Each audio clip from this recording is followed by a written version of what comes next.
You're welcome back to the conversation. General Muhoozi Kainerugaba has made his most barefaced pronouncement yet about his intent to run for president of Uganda. The former Special Forces and Land Forces commander announced on Thursday afternoon via his Twitter his ambition to contest for the country's highest office. Muhoozi, a serving four-star general, took to Twitter and said the only way he can pay his great mother is by being president of Uganda, and he says, I shall definitely do it. This is not the first time that General Muhoozi has made such public proclamations about eyeing the presidency. Now, the former UPDF commander, Land Forces, made a tweet, a photo of the First Lady Jeanette Museveni, whom he hipped with praises of being perfect and an angel. Although Muhoozi had earlier repeatedly denied claims on his intent to succeed his father, he has enjoyed a rapid rise through Uganda's army ranks. His father, and on more than one occasion, government ministries and departments have had to issue clarifications and apologies over tweets sent out by the general. And joining us for this conversation, we have Matua Job Richard, an aspirant national vice chairperson of ruling party NRM. We also have Kakwenza Rukirabashaija, an exiled Ugandan novelist, and also Andrew Kyamagero, journalist in Kampala. Thank you so much for joining us on the conversation. Thank you, too. It's an honor to be a part of this. And good to see you, Kakwenza. You should be in exile. He's talking from exile there. All right, so first off, Matua, I mean, what did you make of this declaration of interest to run for the presidency of Uganda by the senior presidential advisor, special operations, and first son, General Muhoozi Kainerugaba? Andrew, can you hear us? Okay, I missed that. I didn't hear your question again. Okay, I mean, what was your first response? I mean, for us over here, we've had him deny it of seeking a presidential intent, and now he's come out and said he wants to make his mother proud. I mean, what do we make of this? Well, there are a couple of things that you cannot just drop out of the ocean. One thing that is very clear, there is a rumor that is before the public that 120 members of parliament have been sponsored in this current parliament where we are having. And these were all sponsored by the alleged son to the president, that is Muhoozi. So this allegation of having 120 members of parliament sponsored by the person in question, notwithstanding a conversation that happened way back in time, I'm sure Kakwenza is in sync with this. There is a book that was written by Major General John Kazora, Betrayed by My Leader. He revealed that in one of those Ankole caucus meetings, Winnie Byanyima brought up a sensitive issue back then about Muhoozi. And the president responded then, as the chairman of that caucus, that you mean you're worried about the toddlers, you're worried about the young people? And this was way back in time when Winnie Byanyima was still among this circle. So what we are seeing today is a manifestation of a conversation that has been transcending from one layer to another, and in one way, preparing the country to that.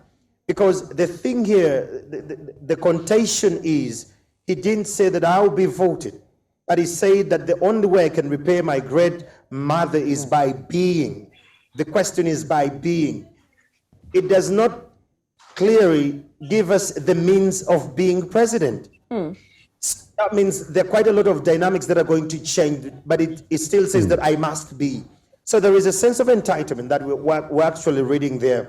But not only that, you should just be in the know that since he's actually been in power, there is a lot of finances that has actually been happening. We all know that the General Salim Saleh, who runs the Operation Wealth Creation, is the favorite uncle to the General Muhoozi Kainerugaba. Yeah. And there was a request of 5 trillion Ugandan shillings.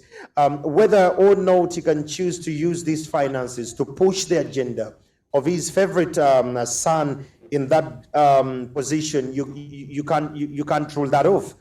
And the other thing is that the police has been militarized. We have a couple of many people who are in the military who are brought into the police and manning the police.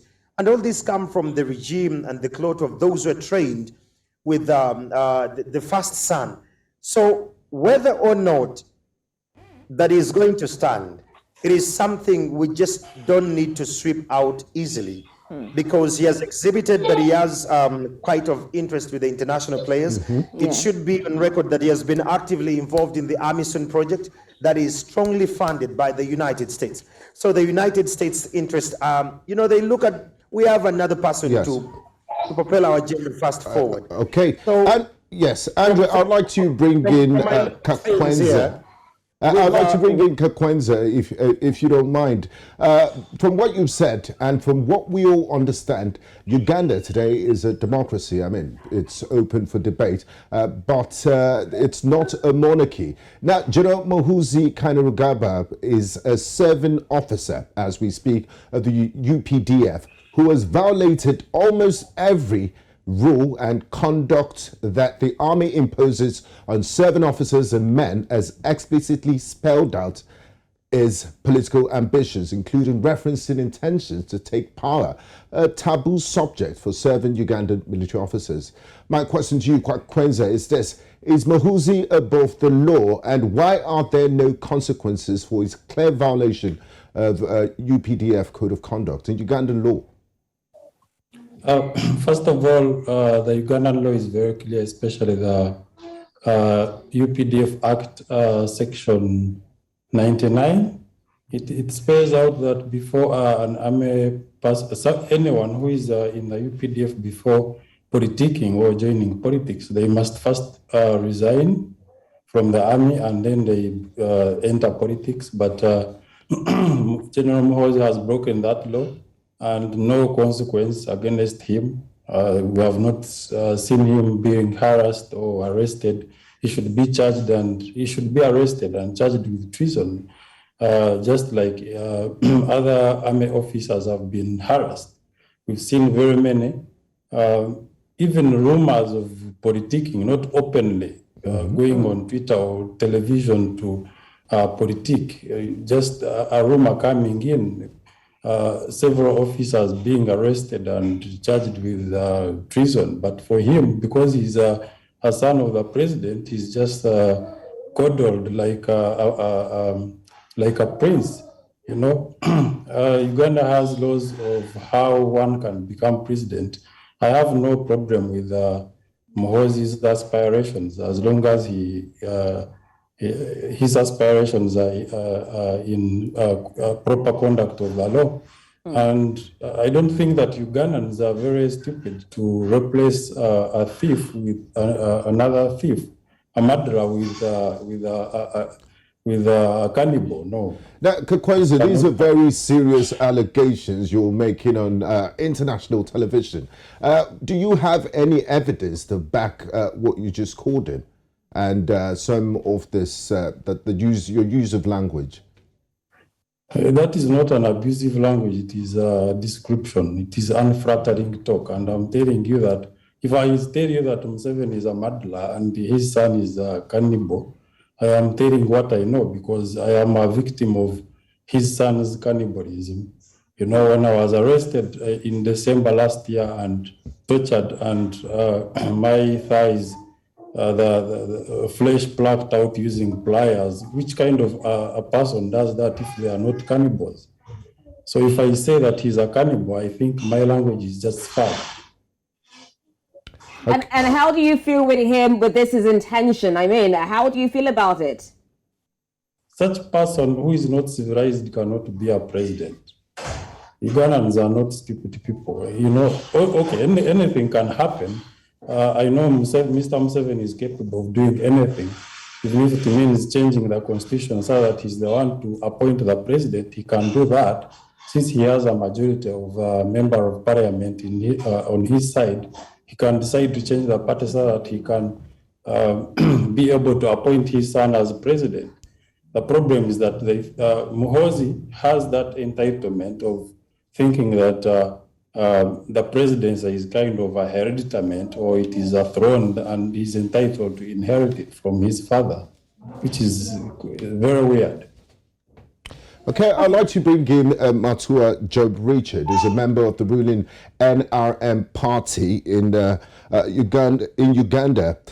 Now, Matua, my question to you is this. General Kainerugaba played an important role in restoring relations between Uganda and Rwanda, which led to the opening of the border between Uganda and Rwanda after a series of shots to diplomacy, to Kigali. In fact, he just came back from Kigali last week, and he was very happy to announce that his Afande, who he refers to as his uncle, Paul Kagame, they had a very progressive meeting. Do you see General Muhoozi Kainerugaba as a peacemaker and perhaps a bridge between generations? You know, that's generation of those that fought in the Bush War with his father, the NRM veterans, and this new generation of Ugandans looking up to the future. What's your take on all of this?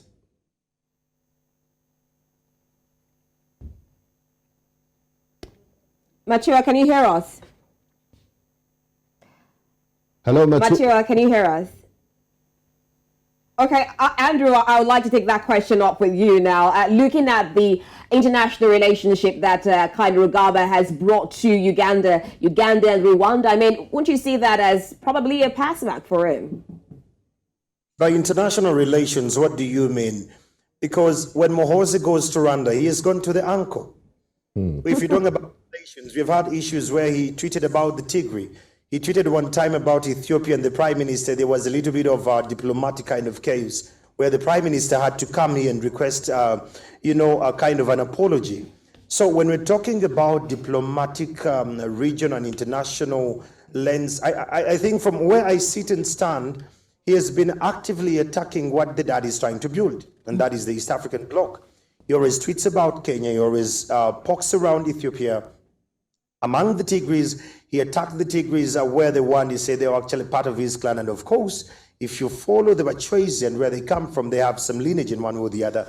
But always and again, attacking the East African region countries, those that should be a part of the bloc, but trying to poke them again and again, it's not something we just have to sweep under the carpet.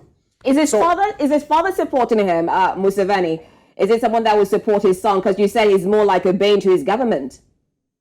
Now, again, if I may jump in, this is one thing. I covered the elections, and I'm sure you remember when we had a conversation with News Central. The president, on the very inauguration day, when he was actually being sworn in, he said that in the next election, I won't allow this kind of violence. I won't allow this kind of nonsense. And he said he won't allow the Electoral Commission to cheat him. This was in 2021. It was crystal clear that he's coming back in 2026. Now, the mind game here is that they could be preparing the country for after 2031. Ugandans could jump to this kind of conversation, but the Muhoozi project is just actually at its inception. Remember the caucus meeting in the book of Major General John Kazora, way back when diplomatic Winnie Byanyima was still among the NRA, not the NRM, but the NRA. So this is a conversation that has come evolving over the time, and we are all getting distracted by Muhoozi, but the dices seem to be different. So I don't believe that he's actually coming in 2026. And I strongly believe by 2031, our constitution should have been changed just to make sure that he's coming in. Please note the usage of his words. Mark the word must be. There was no use of vehicle he's going to use to become a president. And that's what I went and quoted that will Ugandans be given a chance to decide whether you become a president or not? But he said, I must be. So the model but Andrew, sorry to interrupt you. Looking at the time of this tweet, it was 3 o'clock in the morning, Kampala time. So he probably didn't have time to reflect on what he was thinking and the vehicle. So we do know Uganda is democratic. But I would like to take Kakwenza up on this question. Article 102 of the Ugandan constitution talks about qualifications for the office of president. There's been an argument about, it's not an argument. It's a fact that Muhoozi Kainerugaba was born in Tanzania, and that makes him ineligible to vie for Uganda's presidency. Do you see, Andrew did mention a constitutional amendment. Do you see a constitutional amendment on the horizon, or do you think the current NRM government will respect the constitution of the Republic of Uganda and consider everyone else that is not Museveni before they take this action? I do not think that Muhoozi is not a Ugandan citizen. I believe that being born in Tanzania doesn't make him a Tanzanian citizen. Okay. I believe that he's a Ugandan citizen because even he has stayed in Uganda so long to become a Ugandan citizen. Even when he stayed in Sweden, I believe that he did not become a Swedish. I believe that he's a Ugandan citizen, but if he wants to become president, he must abide by the law and behave like others who are seriously vying to become president using constitutional means. He should not just use the status of being Museveni's son in order just to bring this whole confusion and bring a governance crisis. Now, Kakwenza, talking about his status as Museveni's son, Kakwenza, has Muhoozi become too powerful a figure for the state to rein in on him? And I mean, it's caused quite a lot of diplomatic spat, like Andrew said, an embarrassment. Why would a father apologize for his 48-year-old son in the wake of the Kenyan tweets about invading Kenya and all of that? It's, I mean, in this part of the world, we're wondering. And his tone is still defiant. It's still going about tweeting, you know, putting pictures of girls up and all of that. What does this say about his character and temperament? You know, I'm sure you are a father, you are a parent, and if your son, whom you love so much, does something very stupid or goes around pooping around, you get a spade and you start pooping, you start scooping for your son's poop. I don't know the reason why Mr. Museveni cannot arrest his son and charge him with treason, but that is what he's supposed to be doing. These grandstanding tweets made because he's in the bar drinking and he's drunk and just wakes up, gets a phone and starts tweeting, they do not absolutely make sense. And Mr. Museveni must be even ashamed to have a son like him.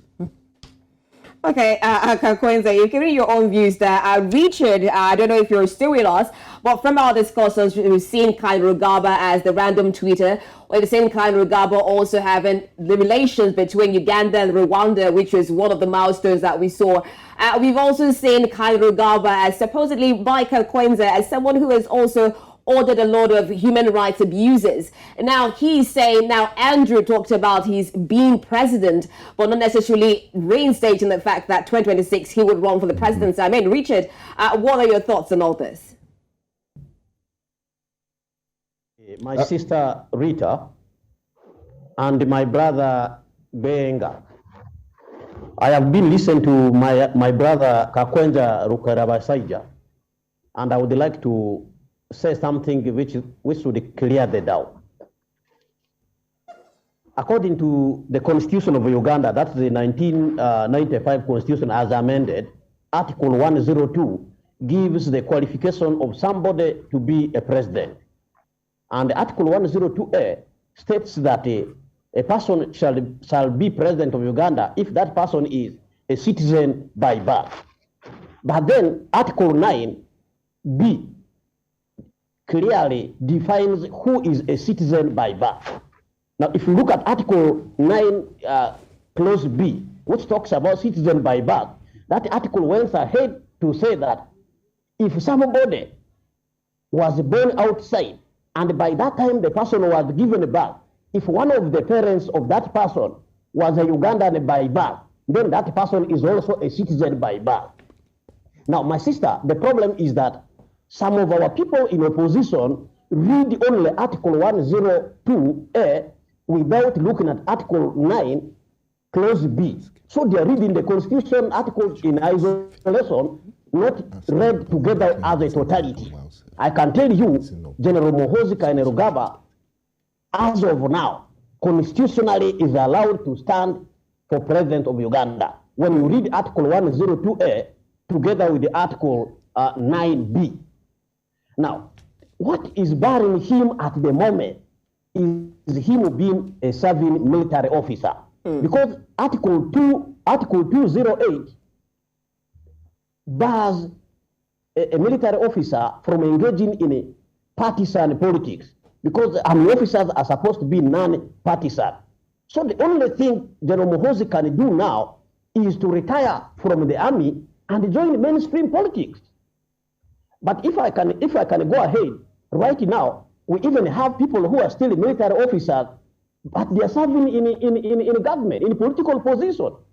We have General Muhoozi, David Muhoozi, the former CDF, is currently Minister of State for Internal Affairs. So Richard, with this bill you're talking about, do you see Kainerugaba actually stepping down? I mean, he has also made lots of offences and there's been no charges against him. So do you see him stepping down? Because it seems like, from what we're seeing here, quite above the law.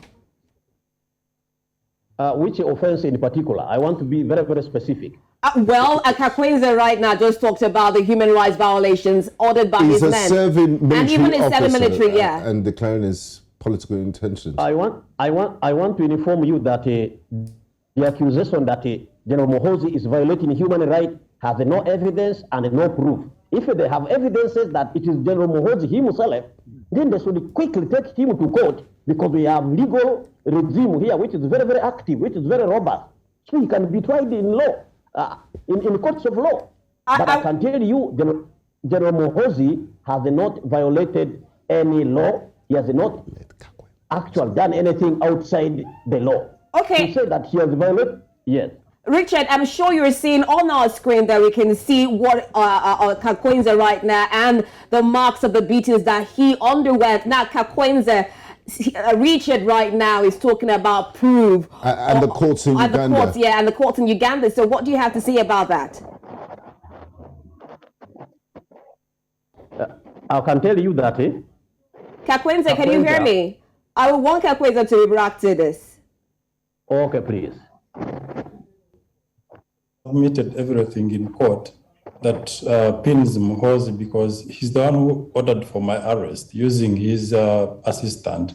And when I was in SFC dungeons, I met Muhoozi twice. And when I was released from prison, from maximum prison, I was rearrested again and taken to him in another military barracks, that is Makindi. I met him for the third time. And I had no intention of running away from my country until they subjected me to judicial harassment. They used the judiciary to harass me, to persecute me instead of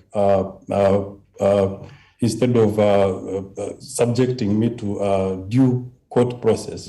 So I decided to also run away. So there is no means for your life. I'm happy you've established that fact and put it on the ground. Andrew, you have the last say here, and if you can, in less than a minute.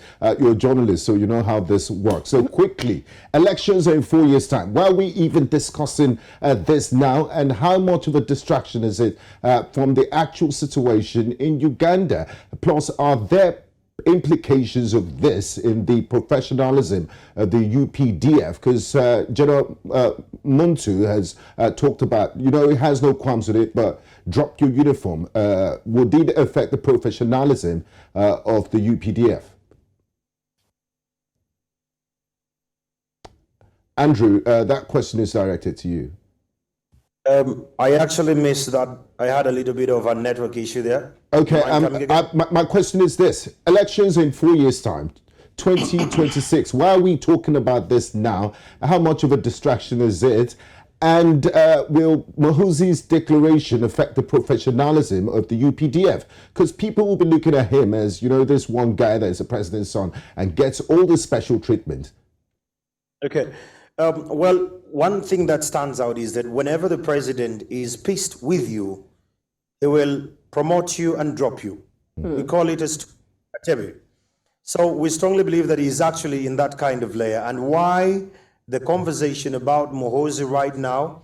Because we're tapping into the millennial generation, a generation that is just looking for another particular face, not a system, but a face.